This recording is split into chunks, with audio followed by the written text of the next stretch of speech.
한반도 인권과 통일을 위한 변호사 모임 한변은 이재명 민주당 대표의 선거법 재판이 지연되고 있다며 담당 재판부를 검찰에 고발한다고 25일 밝혔다. 한변은 이날 대검찰청에 이 대표의 공직선거법 위반 혐의 사건을 심리하는 서울중앙지법 형사 34부 재판장 한성진 전원을 직무유기 혐의로 고발한다고 밝혔다. 형사 34부는 합의재판부로 3명의 법관으로 구성돼 있다. 고발 대상에는 퇴직 전까지 이 사건을 심리하던 강규태 전 부장판사도 포함된다. 한변은 공직선거법에는 선거범에 대한 1심 선고는 기소일로부터 6개월 이내에 반드시 해야 한다는 강행 규정이 있는데 2022년 9월 8일 기소된 이 대표는 현재까지 재판받고 있다며 일반 국민이 공직선거법 위반 혐의로 기소됐다면 판결 선고까지 6개월을 넘길 수 있었겠나라고 했다.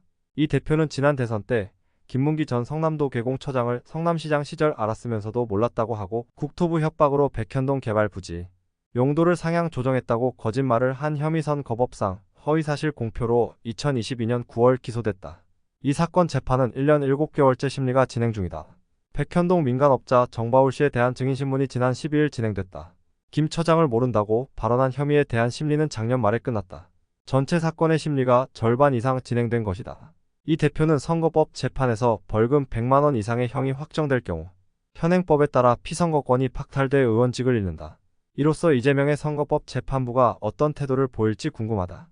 선거법 재판이 강행 규정으로 되어 있는 것은 선거 기간 중 뇌물이나 허위사실 유포로 당선이 된다면 국회의원으로서의 자격이 없다고 판단하기 때문에 빠른 재판으로 결과를 내야 하는 것이다. 이재명의 경우에 현재 2주에 한 번씩 재판이 진행 중인데 이런 시기니 터무니없이 재판이 늘어지는 것이다. 단식한다고 연기해주고 선거한다고 연기해주고 이런 재판이 어디 있나? 박근혜 대통령도 일주일에 많게는 4차례씩 평균 일주일에 2, 3차례씩 재판을 받아왔다. 왜 지금의 재판부는 이렇게 이재명의 재판을 지연시키고 있는 것인가? 심지어 강행 규정을 어겨가면서까지 이것은 재판부가 정치권의 눈치를 보고 있다는 것으로 밖에 보여지지 않는다. 이번 총선에서 선거법 위반으로 고발당한 사람이 30명에 이른다. 개혁신당의 이준석도 고발을 당했다. 이재명의 재판이 늘어지는 선례를 남기면 다른 선거법 재판도 그 선례를 따라갈 수 있다. 재판부는 더 이상 정치권의 눈치를 보지 말고 오직 법률과 헌법에 따라 정직한 판결을 해야 한다. 선거법 위반의 형량은 매우 센 편으로 이재명은 선거법 위반이 유죄가 나올 경우 실형의 집행유예가 나올 가능성이 높다. 그럴 경우 민주당은 파산을 하게 된다.